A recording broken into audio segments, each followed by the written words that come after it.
Hello, my dear children. This is Shikha Arora, and today we are going to start with class 7 science, chapter number 7, weather, climate, and adaptations of animals to climates. So let's get started. See the warm up first, children. Which type of uniform do you wear in winters? Please make a correction here. This is which type of clothes. आप कैसे कपड़े पहनना पसंद करोगे winters में? Woollen sweater and a coat and a trouser. लेकिन अगर हम समर्स की बात करें तो हम चाहेंगे कि हम पहने shirt and trouser. It is the weather that decides the clothes which you wear on a particular day. ऐसा तो नहीं है कि आप गर्मियों में स्वेटर पहन के बैठ जाओगे तो आपको और ज्यादा स्वेटिंग होगी, या आप सर्दियों में शर्ट और ट्राउजर पहन लो तो आपको ठंड लग जाएगी. इसीलिए according to the weather conditions हम अपने कपड़ों को डिसाइड करते हैं. Weather changes almost every day. It may change even during the course of a day. जैसे कि हम देखते हैं कि अभी एकदम से धूप थी और एकदम से काले काले बादल आ जाते हैं और बारिश शुरू हो जाती है. तो वेदर जो है वो कभी भी चेंज हो सकता है. It may rain for an hour in the morning and then become sunny and clear right after that. और कभी कभी ऐसा भी होता है कि बहुत बारिश हो रही होती है और उसके बाद एकदम से सन आ जाता है और फिर क्या हो जाता है, बहुत तेज धूप हो जाती है.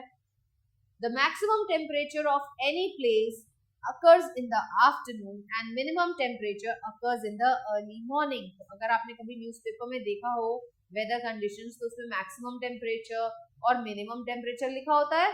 तो मैक्सिमम टेम्परेचर हम कब नोट डाउन करते हैं? During the afternoon time. और मिनिमम टेम्परेचर हम कब नोट करते हैं? During early mornings. The sunrise and sunset timings are also different throughout the year. Weather. Weather is the atmospheric condition of a place at a particular time. For example, जैसे कि आप अभी बात करें दिल्ली की, तो दिल्ली में इस समय गर्मी है और आप ये देखो कि दोपहर को वहां पे बारिश हो गई, फिर से सन आ गया. So these are the weather conditions of a place at a particular time. और वहीं अगर हम हिमालयास की बात करें तो वहां पर तो आइस है, वहां तो बहुत ठंड है ना. So weather conditions changes every day. The sun is ultimately responsible for the weather. तो sun ही है जो responsible है for the changing weather conditions. Its rays are absorbed differently by land and water surface. Equal amount of solar radiation heat the ground more quickly than they do water. As we have already studied in land and sea breeze, हमें पता है कि land जो है वो quickly heat up हो जाता है as compare to that of water. और ऐसे ही लैंड ठंडा भी जल्दी हो जाता है वाटर की कंपैरिजन में. As the air mass warms, it becomes light and rises higher in the atmosphere. तो जैसे ही एयर जो है वो वार्म होती है, we already know that the warm air has a tendency to rise up. वो राइज कर जाती है. और अगर एयर ठंडी हो तो it will settle down on the ground. तो क्या होता है, एक डिफरेंस क्रिएट होता है, प्रेशर क्रिएट होता है. यही प्रेशर रिस्पॉन्सिबल है for the movement of winds. As the air mass cools, it becomes heavier and sinks. Pressure difference between masses of air generate winds which blows from high pressure area to low pressure area. तो आपने देखा कि जब warm है air तो air rise कर गई और जब एयर ठंडी है तो वो नीचे सिंक कर गई. इसकी वजह से एक प्रेशर डिफरेंस क्रिएट होता है from a region of higher pressure to a region of lower pressure. और इसी की वजह से विंड्स जनरेट होते हैं. Fast moving upper atmosphere winds are known as jet stream helps to move weather system around the world. यही decide करते हैं कि वेदर कैसा रहेगा सारी वर्ल्ड में. Children, have a look on the activity. Cut out a weather report of last week from any newspaper. If you do not get a newspaper at home, borrow it from your neighbors or friends and copy these reports into your notebook. You can also collect weather reports from the library. Paste all the cutouts on a white sheet or chart paper. Now record the information from the weather report collected by you in the table given below. तो यहाँ आपके पास एक table है. इसी table में आप यहाँ पर हर रोज की डेट डालेंगे और उसके बाद उसमें मैक्सिमम टेम्परेचर कितना आ रहा है, मिनिमम टेम्परेचर कितना है, मैक्सिमम ह्यूमिडिटी कितनी है, मिनिमम ह्यूमिडिटी कितनी है और रेनफॉल कितनी है, ये सब मेंशन करोगे। तो आप क्या देखोगे कि हर रोज के टेम्परेचर में भी मैक्सिमम मिनिमम टेम्परेचर में डिफरेंस है, रिलेटिव ह्यूमिडिटी तक में डिफरेंस है, इवन रेनफॉल भी अलग अलग टाइप की ही होगी। Do all 7 days have same maximum and minimum temperature, humidity and rainfall? This you will notice when you fill this completely. The day-to-day condition of atmosphere at a place concerning the temperature, humidity, rainfall, wind speed etc. is called the weather of that place. तो weather ही decide करता है कि हमारा temperature कितना होगा, humidity कितनी रहेगी और rainfall कितनी होगी. The temperature, humidity and other factors are called the elements of weather. तो ये सारे ही elements of weather हैं. Elements of weather, children, let us discuss them in detail. Maximum and minimum temperature. तो सबसे पहले maximum और minimum temperature आप newspaper में देखते हो, तो ये हम कब रिकॉर्ड करते हैं? मैक्सिमम टेम्परेचर जो है बच्चों वो रिकॉर्ड किया जाता है आफ्टरनून टाइम में, और मिनिमम टेम्परेचर जो है वो रिकॉर्ड किया जाता है अर्ली मॉर्निंग में. एंड इसके लिए हमें एक स्पेशल थर्मोमीटर की जरूरत होती है जिसको हम बोलते हैं maximum and minimum thermometer. The highest temperature recording during a day is called maximum temperature and lowest temperature recording during a day is called as minimum temperature.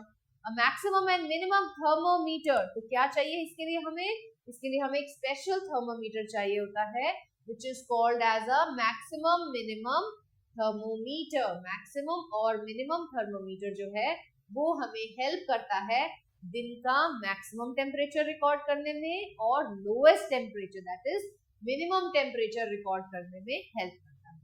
To prepare weather reports, maximum and minimum temperature reach during a whole day are recorded. We feel cool, comfortable and quite pleasant in the early morning. आप खुद ही देख लो कि जब summers होती हैं तो हम जब सुबह सुबह उठते हैं तो हमें कितना अच्छा लगता है. सुबह सुबह कैसा है मौसम, अच्छा होता है. क्यों? क्योंकि सन की रेज स्लांटिंग होती हैं, और वही जैसे जैसे जैसे हम आफ्टरनून की तरफ बढ़ते जाते हैं सन की रेज जो है वो ओवरहेड हो जाती हैं, स्लांटिंग नहीं रहती, बिल्कुल डायरेक्ट हीट आती है, जिसकी वजह से आपको बहुत अनकंफर्टेबल फील होता है, स्वेटिंग ज्यादा होती है आफ्टरनून टाइम में. Do you know why?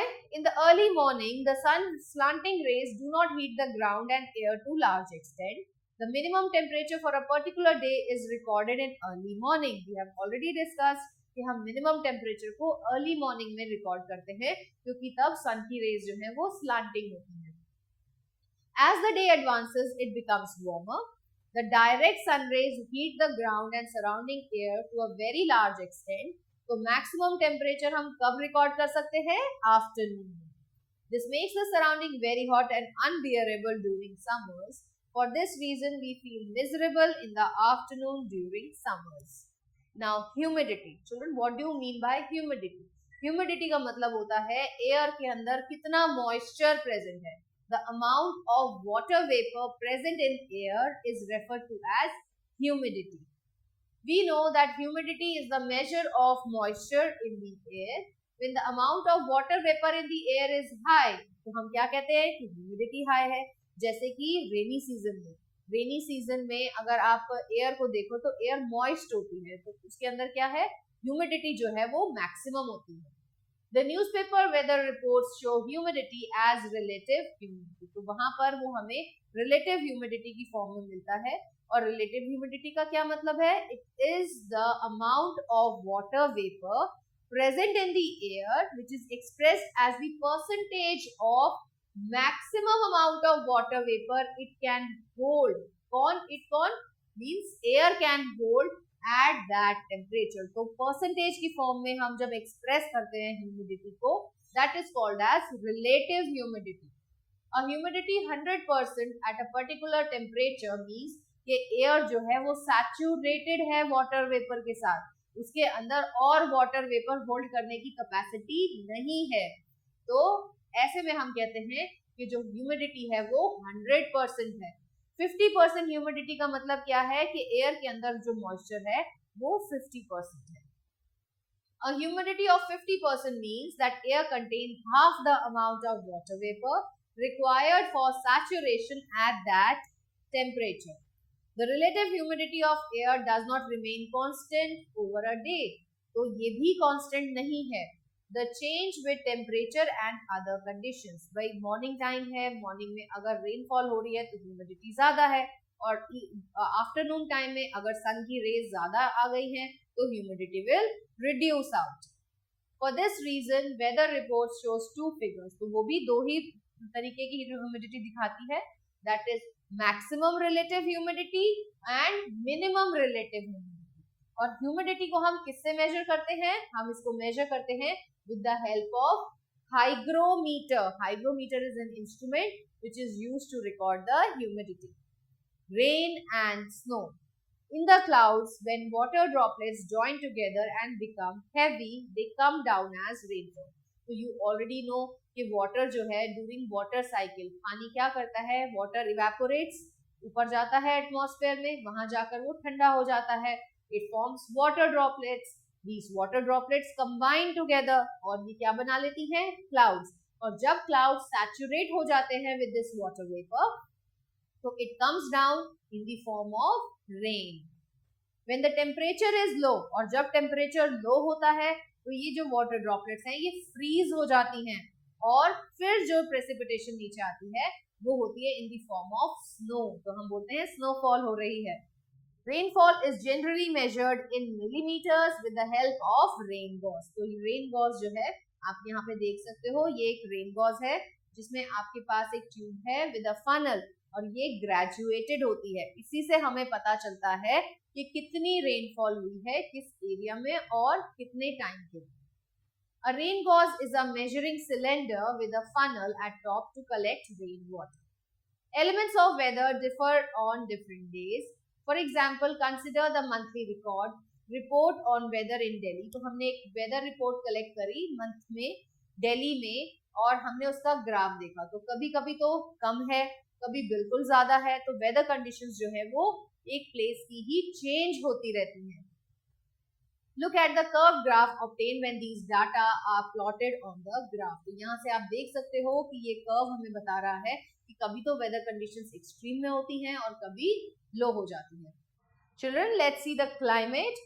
जो साइंटिस्ट होते हैं जो कि वेदर कंडीशंस और क्लाइमेटिक कंडीशंस के बारे में नॉलेज रखते हैं, उनको हम बोलते हैं मेटेरियोलॉजिस्ट. क्या बोलते हैं उनको हम? मेटेरियोलॉजिस्ट. तो मेटेरियोलॉजिस्ट क्या करते हैं? ये वेदर रिपोर्ट्स, एक पर्टिकुलर प्लेस की वेदर रिपोर्ट्स को कलेक्ट करते रहते हैं, उसको स्टडी करते हैं और उनको प्रिजर्व करते हैं. These records help the meteorologist to determine the weather pattern of a place. और ऐसा वेदर पैटर्न जो बहुत टाइम तक के लिए रहता है उसे हम बोलते हैं क्लाइमेट.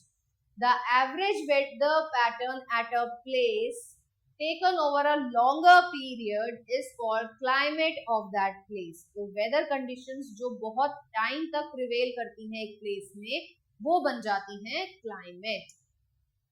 जैसे कि climate of Himalayan region. Climate कैसा है वहां पे? कूल क्लाइमेट है ना, वहां पे ठंड होती है. और अगर आप दिल्ली की बात करो तो यहाँ पे हॉट होता है.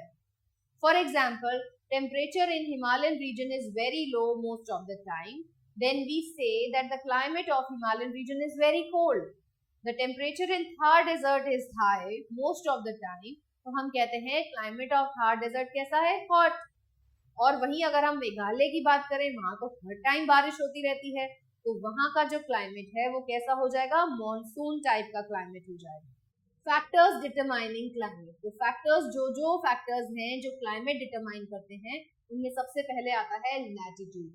अगर आपको पता हो तो जो हमारा इंडिया है, it lies tropic of cancer जो है वो उसके बिल्कुल हाफ वे से पास होता है.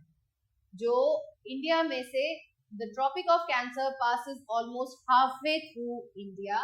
Southern India lies in the tropical zone and the part of India above tropic of cancer lies in subtropical zone. तो जो प्लेस ट्रॉपिक ऑफ कैंसर के नीचे आ रही है, that means it is more close to equator. और जहां आपको already पता है इक्वेटर पे सन की रेस कैसी होती है? बिल्कुल डायरेक्ट रेस होती है, तो वहां का जो टेम्परेचर होगा वो ज्यादा होगा. As the places below the Tropic of Cancer are near the equator, they experience higher temperature. The lower the latitude, जितना low latitude होगा उतना higher temperature होगा, और जितना higher latitude होगा उतना ही कम temperature होगा किसी भी जगह का. So latitude of a place affects its climate. Next is altitude. Altitude means height. आप mountain areas में बात कर रहे हैं यहाँ पे. Places located on higher altitudes, that is on hills, mountains like Shimla, Srinagar, Ooty are cooler places on the as compared to that of plains. तो वहां पर ज्यादा ठंडा क्लाइमेट होता है प्लेन्स के कंपैरिजन में. Then distance from the C.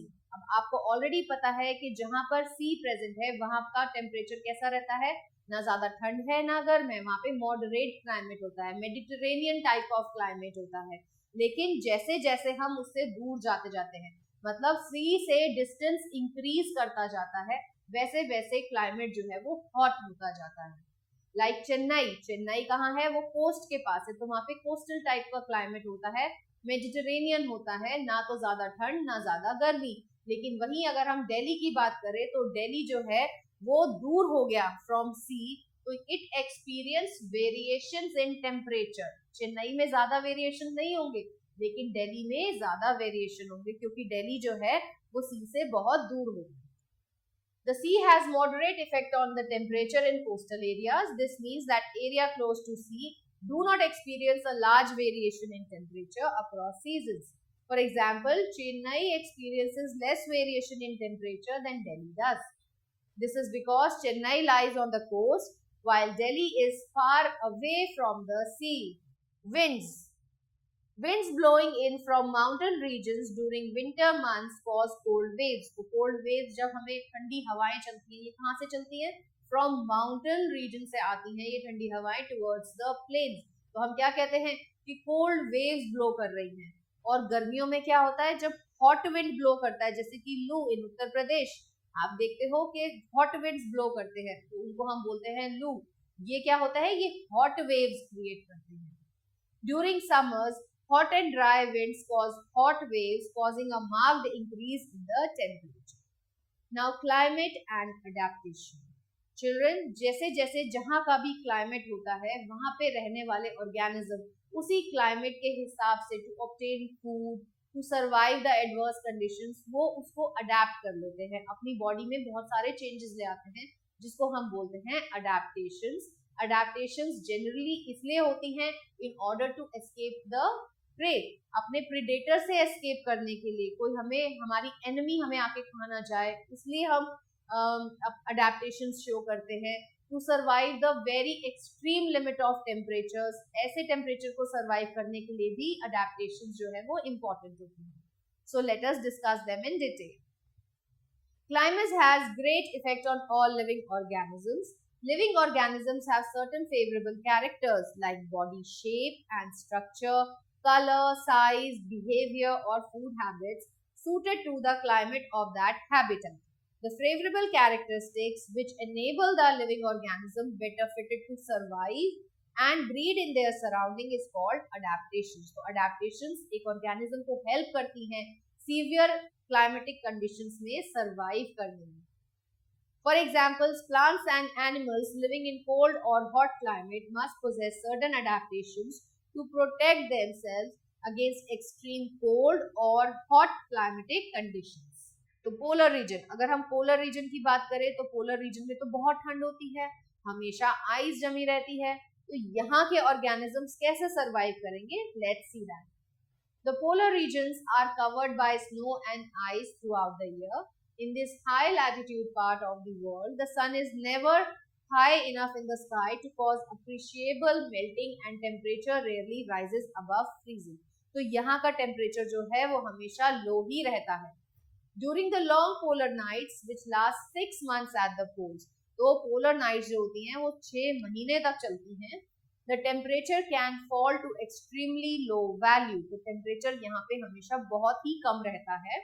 The lowest ever temperature occurred in Antarctic where a value of -88 degree centigrade was recorded. तो अब तक का ये सबसे lowest temperature है जो Antarctic region में note down किया गया था. The northern polar region includes ice-covered Arctic region. Arctic Ocean, the Greenland continent, and much of northern Canada and northern Siberia.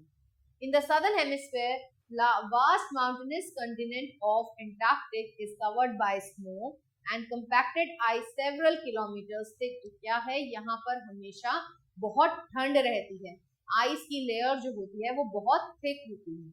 तो यहाँ पर जो एनिमल्स रहते हैं, देखते हैं वो कौन कौन से हैं और वो कैसे सर्वाइव करते हैं. Polar bear, penguins, Musk, oxen, reindeer, fox, seals, whales, and many type of fish and birds adapted to live in extremely cold temperature live in these regions. तो यहाँ पर ये वाले organisms जो हैं वो survive करते हैं. अगर आप polar bear को देखो तो polar bear has thick white coat over it. इसकी बॉडी के ऊपर फर का एक बहुत ही मोटी कोटिंग होती है. Firstly it helps it to camouflage. भाई स्नो भी व्हाइट कलर की तो फर भी व्हाइट कलर का, तो ये इजीली अपने एनिमी से छुप सकता है. दूसरा, ये क्योंकि बहुत थिक होता है तो it provides warmth to the body of polar bear. तीसरी चीज, इट हैज ब्लबर. ब्लबर होता है जो कि फैट को स्टोर करके रखता है, which again helps to provide warmth to the body. Next, इसके जो फीट्स होते हैं वो वेब्ड होते हैं. अब क्योंकि इन्हें स्विमिंग भी करनी है और वो भी बहुत ठंडे पानी में स्विमिंग करनी है, इसलिए इनके फीट्स वेब्ड होते हैं and they have long neck, ताकि ये अपना मुंह जो है वो बाहर रख सके at the time of swimming.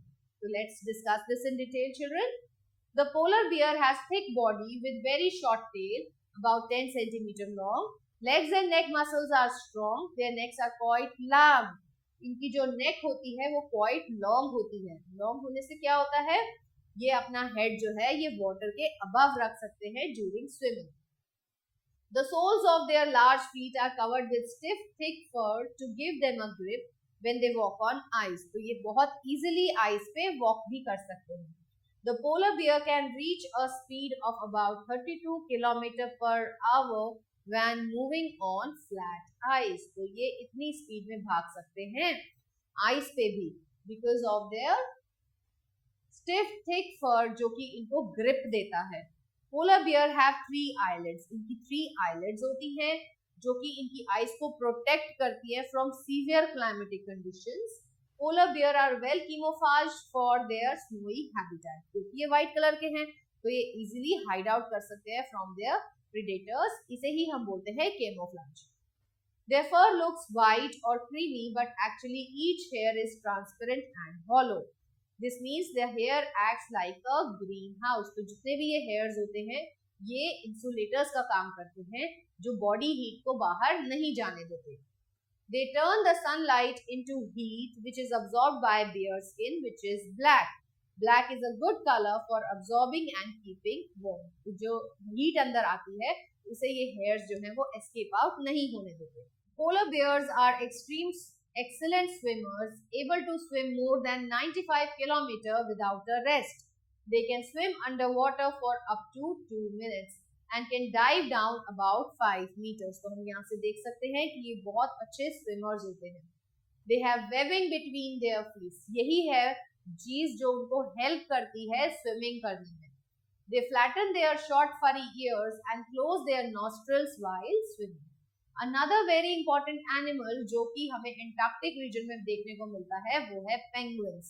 Penguins भी क्या होते हैं, they have a black coat और उसके नीचे ये व्हाइट कलर के होते हैं जो कि हेल्प करता है इनको केमोफ्लेज में. Another well-known animal living in the polar region is penguin. It is also white and merge well with the white background. It is also has thick skin. अब thick skin होती है और उसमें बहुत सारा फैट होता है to protect it from cold. तो फैट उन्हें warmth प्रोवाइड करता है. और वैसे भी सारे के सारे पेंगुइन्स जो होते हैं वो इकट्ठे चलते हैं just to keep their body warm. Like polar bears, penguins are also good swimmers. Their bodies are streamlined. अगर आप इनकी बॉडी देखो तो इनकी बॉडी भी कैसी होती है, streamlined होती है जो कि हेल्प करती है इनको स्विमिंग में. और इनके फीट जो है वो वेब्ड होते हैं जिसकी वजह से ये गुड स्विमर्स हैं. The regions where annual rainfall is not enough to support the growth of most plants and animals are called deserts. In these regions, the day temperature goes up to 50 degrees Celsius. तो इतना ज़्यादा extreme temperature होता है or more, and at night it falls considerably. यहाँ पे पानी की बहुत scarcity होती है, कमी होती है. So animals and plants have developed special features to adapt themselves to such environment. Children, have a look on adaptations of a camel. तो camel को अगर आप देखो तो camel की body में एक hump होता है. This hump is used for the storage of fat. यहाँ पर ये फैट को स्टोर करता है ताकि अगर इसको मंथ्स तक भी फूड ना मिले तो ये अपना फूड इजीली इसमें से डिराइव कर सके. इनकी जो आई लैशेज होती हैं ये बहुत बड़ी बड़ी होती हैं, सो दैट कि जब भी सैंड ड्यून्स हैं तो सैंड जो है इनकी आंखों में ना चली जाए. इनकी आंखों को प्रोटेक्ट करने के लिए इनकी आई लैशेज जो है वो बहुत बड़ी हो जाती हैं. It can close its nostrils to prevent sand from entering its nose. तो ये अपनी nostrils को भी बंद कर सकते हैं. It drinks a large quantity of water at a time. ये बहुत सारा water पी लेते हैं और उसको फिर वो conserve करके रखते हैं ताकि इनकी body में water की कमी ना हो जाए. It has broad padded feet that enable it to walk on sand easily. इनके जो पैर होते हैं ये भी काफी broad होते हैं in order to reduce the pressure, और ये easily इसके ऊपर move कर सकते हैं. It has thick lips that help it to eat prickly plants like cacti. क्योंकि यहाँ पर डेजर्ट एरिया में ऐसे ही प्लांट्स होते हैं जैसे कि कैक्टस, तो इनको वही खाने हैं, इसीलिए इनके जो लिप्स होते हैं वो क्वाइट थिक होते हैं. Tropical region. Much of the equatorial belt experiences hot and humid weather. तो जो इक्वेटोरियल बेल्ट है वहां पर हॉट और ह्यूमिड वेदर होता है. There is abundant rainfall due to active convection of air that takes place there, and during certain periods thunderstorms can occur every day. तो यहाँ पर क्योंकि एक्टिव कन्वेंशन ऑफ एयर होता है इसी वजह से यहाँ पे thunderstorms भी होते रहते हैं. Nevertheless, this belt still receives considerable sunshine and with the excess precipitation provides ideal growing conditions for luxuriant vegetation. तो क्योंकि यहाँ पे सनलाइट भी अबंडेंस में प्रेजेंस है, रेनफॉल भी बहुत अच्छी होती है, इसी वजह से यहाँ पे जो वेजिटेशन कवर है वो बहुत ही रिच होता है. The principal region with the equatorial climate are Amazon basin in Brazil. Amazon forest तो आपने सबने सुना होगा कि जो ब्राजील की अमेज़न फॉरेस्ट है ये बहुत ही लार्ज अमाउंट में यहाँ पे वेजिटेशन है, एनिमल लाइफ यहाँ पे प्रेजेंट है. The Congo basin in the west Africa and Indonesia. Because a substantial part of sun's heat is used up in evaporation, temperature in tropical region rarely exceeds 35 degrees centigrade. A daytime maximum of 32 degrees centigrade is more common. तो यहाँ का जो temperature है वो भी बहुत ideal है for the growth of plants as well as for the animals to survive. At night, the abundant cloud cover restricts radiation loss and minimum temperature falls no lower than about 22 degrees centigrade. तो सारी ही conditions जो यहाँ पे present है सारी ही favourable है for the development of plants as well as for the growth of animals. This high level of temperature is maintained with little variation throughout the year. The season so far as they do exist are distinguished not as warm and cold periods but variation of rainfall and cloudiness. तो यहाँ पर हम temperature को जो major करते हैं, जो seasons को हम देखते हैं, वो हम ये नहीं देखते कि ये वार्म है या कोल्ड है. ये डिसाइड होता है कि यहाँ पे रेनफॉल कितनी हुई है, यहाँ पे क्लाउड्स कितने आए हैं. The greatest rainfall occurs when the sun at midday is overhead. तो सबसे ज्यादा बारिश भी यहाँ पे तभी होती है. On the equator, this occurs twice a year in March and September, and consequently there are 2 wet and 2 dry seasons. इसी वजह से यहाँ पर 2 wet seasons होते हैं और 2 ही dry seasons होते हैं. Further away from the equator, ये दोनों ही wet seasons दोनों ही join कर लेते हैं और इसको हम रेफर करते हैं as monsoonal type of climate, और ऐसे ही दोनों dry season भी merge कर लेते हैं. In the northern hemisphere, the wet seasons occur from May to July. So tropical rainforest ऐसी जगह है जहाँ पर बहुत luxuriant amount में vegetation present है, तो animal life भी यहाँ पे बहुत अच्छी होगी. तो लेट्स सी कि यहाँ के एनिमल्स कैसे अडेप्टेड है to live in these conditions. Since the number are large, there is intense competition for food and shelter. Many animals are adapted living on trees. तो यहाँ पर क्योंकि सारी ही conditions favorable है तो एनिमल लाइफ भी यहाँ पे अबंडेंट में प्रेजेंट है. So there is an intense competition, बहुत कंपटीशन है to obtain food and survive. इसीलिए यहाँ पर वही सर्वाइव करता है जो फिटेस्ट होगा. Adaptation in elephants. An elephant is a very large animal in Indian tropical rainforest. It can live and survive in tropical rainforest due to following adaptations. सबसे पहली चीज, the most distinctive feature of elephant is the boneless muscular trunk. इसकी जो trunk होती है वो boneless होती है, muscular होती है. The trunk of elephant is elongated nose. Actually, it is the nose which has been elongated. It helps the elephant in many ways. The elephant has strong sense of smell because of uses its trunk as a nose. तो क्योंकि इसकी नाक इतनी बड़ी है इसलिए इसकी sense of smell बहुत अच्छी है. Elephant uses its long trunk to pick up food and put it into its mouth. The elephant uses its trunk for drinking water and putting it, तो ये water हो या कोई फूड हो, easily अपनी ट्रंक से होल्ड कर सकता है और उसे अपने माउथ में डाल सकता है. The elephant uses its trunk for trumpet call, pulling down branches of trees to obtain leaves as food. तो easily food obtain करने के लिए अपनी ट्रंक का यूज करता है. Elephants have big and long pointed teeth called tusks. तो अगर आप ये देखो तो इसके पास दो बड़े बड़े से दांत होते हैं जो कि इसके माउथ के बाहर दिखाई देते हैं. इनको हम बोलते हैं tusks, which come out from their closed mouth. Tusks are modified teeth of an elephant. और ये इसको किसके लिए यूज करता है? Just to tear off the bark of the tree. Bark of the trees को tear करने के लिए यूज करता है, which is eat as food. तो उसको खाना है तो पहले bark को उसको break करना पड़ेगा. break करने के लिए वो अपने इन tusks का यूज करता है. Elephant also uses their tusks for fighting their enemies and protecting themselves. तो ये उसके protection के organs भी हैं. The elephant has large ears. बहुत important है इनके large ears. तो इनकी sense of sound, जो ये sound सुनते हैं, बहुत हल्की soft sound भी ये सुन सकते हैं. The elephant can hear even the slightest sound made by its predators, so it can sense the danger and run away to safety. When the temperature rises, elephants flap their large ears and use them as fans. तो अपने fan की तरह भी use करते हैं just to cool themselves in the hot and humid climate of the rainforest. Adaptation in lions and tigers. तो बच्चों अगर आप लायन को ही देखो तो लायन जो है इसकी जो बॉडी कवरिंग है ब्राउन कलर की है. ये इसीलिए होती है so that it can camouflage.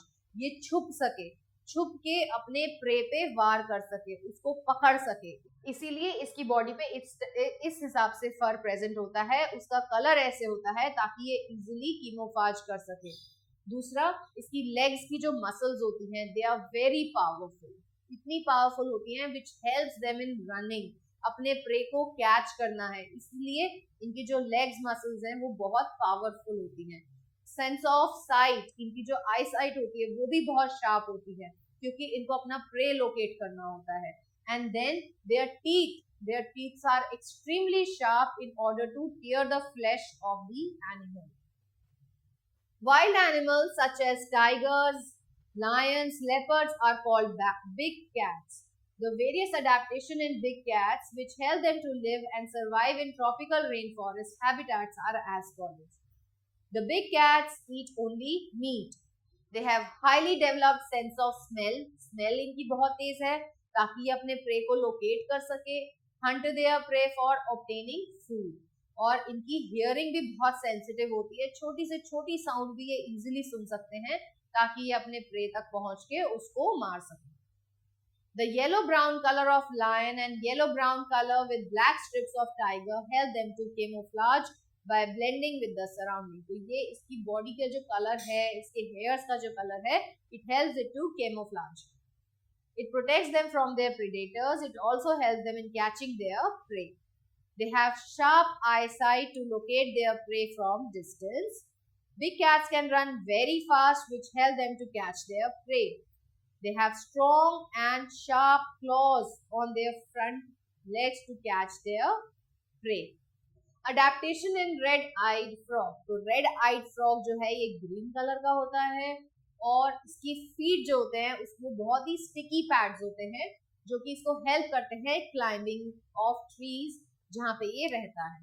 During day time they camouflage themselves by remaining motionless। दिन के टाइम में क्योंकि ये ग्रीन कलर के हैं इजिली मर्ज कर जाएंगे सराउंडिंग के साथ, तो इनको पहचानना मुश्किल होता है। दूसरा, ये अपनी आंखें बंद कर लेते हैं और अपने जो ये पैर हैं, जो ये स्टिकी फुट है इनके, उनको ये बंद कर लेते हैं। Adaptation in token. Some animals become much specialized. This means that they are adapted to eating a specific plant or animal that few others eat. तो इनकी ये जो बीक होती है ये बहुत ही स्पेशलाइज तरीके से अडेप्टेड रहती है in order to break the nuts. Nuts खाते हैं ये, तो इनको नट्स ब्रेक करने के लिए हेल्प करती है इनकी ये beak. For example, parrots and toucans eat nuts and develop strong beaks to crack open the tough shells of Brazilian nuts. Adaptation in ants. Now children, ants are very social creatures जो कि बहुत ही मेहनती होते हैं, hard working होती हैं ants, और ये अपने वेट से भी ज्यादा अमाउंट का वेट उठा सकती हैं। Leaf cutter ants climb tall trees, cut small pieces of leaves which carry back to their nest। तो ये क्या करती हैं, ये बड़े बड़े पेड़ों को क्लाइम करती हैं, वहां उनकी लीव्स को कट डाउन करती हैं और उन्हें लेके फिर ये अपने नेस्ट में जाती हैं। The leaf pieces they carry are about 50 times of their weight। अपने वेट से 50 गुना ज्यादा वेट ये उठा सकती हैं। The ants bury the leaf pieces and the combination of leaves and the ant saliva encourages the growth of a fungus which is the only food these ants eat। तो ये क्या होता है, इन्हीं लीव्स को ये बरी कर देती हैं, इन्हीं लीव्स के ऊपर इनका सलाइवा लग जाता है जो कि हेल्प करता है फंगस को ग्रो करने में, और वही फंगस ये खाती हैं। Adaptation in monkeys. To help them live on trees, monkeys have long tails। इनकी पूंछ जो होती है वो बहुत लंबी होती है ताकि ये easily branches को grasp कर सकें। Their hands and feet are such that they can easily hold on to the branches। easily hold कर सकते हैं। Their opposite thumb help them to grasp small things। It color conceals it between the branches। तो इनका जो colour होता है वो भी इनको हेल्प करता है to merge with the surrounding so that they can escape their predators। The South American three-toed sloth. Now sloth is a organism which is जो कि सबसे lazy creature होता है। It is the laziest creature on the earth।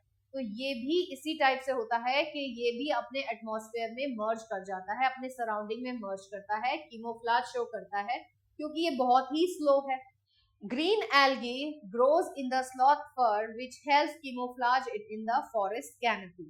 Sloths are among the slowest moving animals of all।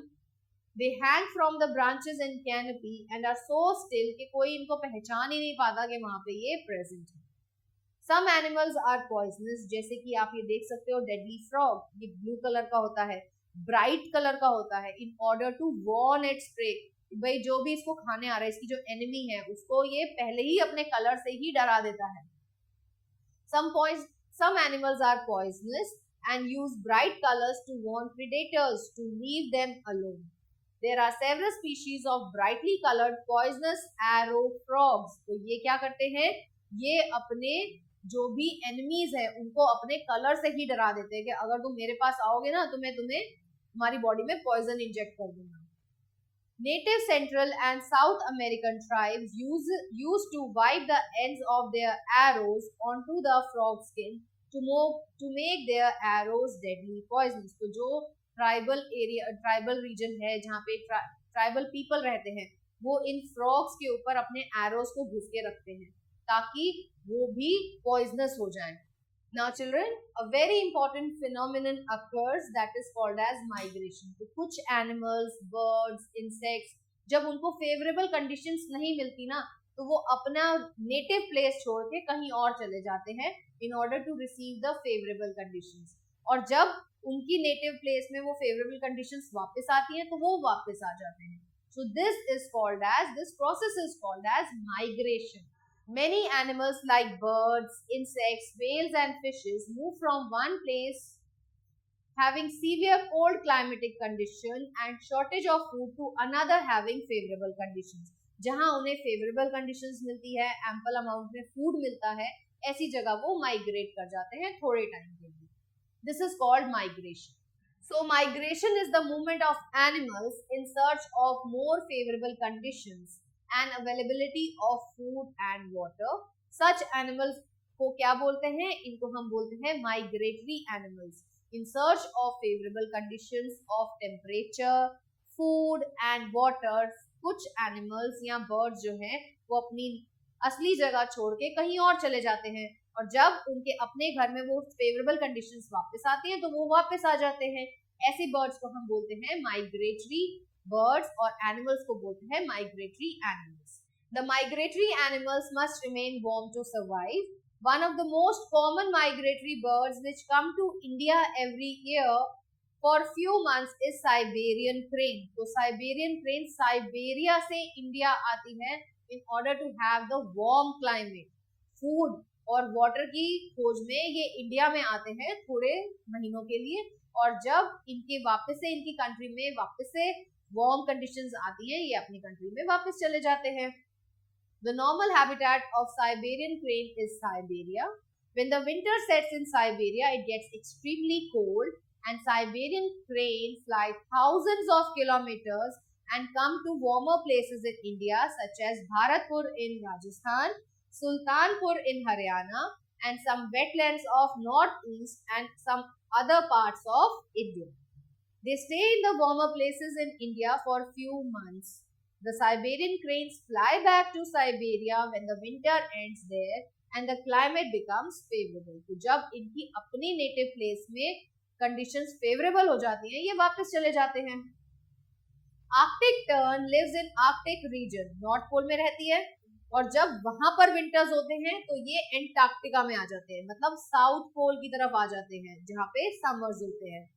Every winter Arctic tern flies to Antarctica और वापस से return करती हैं जब आर्कटिक रीजन में समर्स आ जाती हैं. Covering a distance of about 35,000 kilometers. Now children, have a look on new words. Weather, the condition of atmosphere at a particular place and temperature. Humidity, the amount of water vapor present in the air at a given time. Climate, the average weather conditions of a place taken over a long period. Adaptation, the process by which animals and plants adjust or adapt themselves to suit their habitat. Migration, a mass movement of animals such as birds to escape from harsh weather. Now have a look on summary children. Weather is the daily condition of the atmosphere at a place in terms of temperature, humidity, rainfall, wind speed, etc. The elements that determine the weather of a place are temperature, humidity, rainfall and wind speed. The weather of a place can vary over short periods. It changes frequently. The maximum temperature of a day is recorded in the afternoon, while the minimum temperature of the day is recorded in the early morning. The polar region and the tropical rainforest are the two regions of the earth with extreme climatic conditions. The climate of tropical rainforest is generally hot and wet with continuous rain. The tropical rainforests have hot and humid climate. See the exercise children. First question says choose and tick the correct option. Humidity is the measure of moisture. Jaisalmer has climate which is described as hot and dry. Which of the following is a migratory bird? It is Siberian crane. Which of the following animals has opposable thumb? It is monkey. Which of the following animals does not live in polar regions? So it will be a camel. Camel desert area में रहते हैं. See the B part children. Write T for true and F for false. Mammals, many type of fish and insects are also known to migrate seasonally. Yes, it is true. Polar region does not see the sun for 6 months. बिल्कुल poles पे sun नहीं होता है. Days are longer than nights in winters. तो nights are longer होती हैं तो ये आपका false है. A camel store water in its hump. Camel fat store करता है तो this is false. Dash is the measure of moisture in air. This is called as humidity. Humidity. The weather reports are prepared by meteorological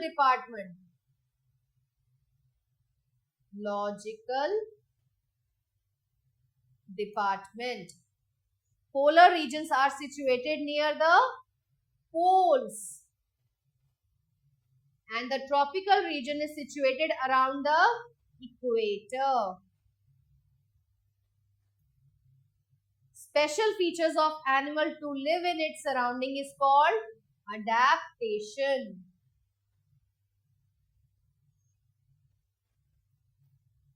With this, we have come to the end of this chapter.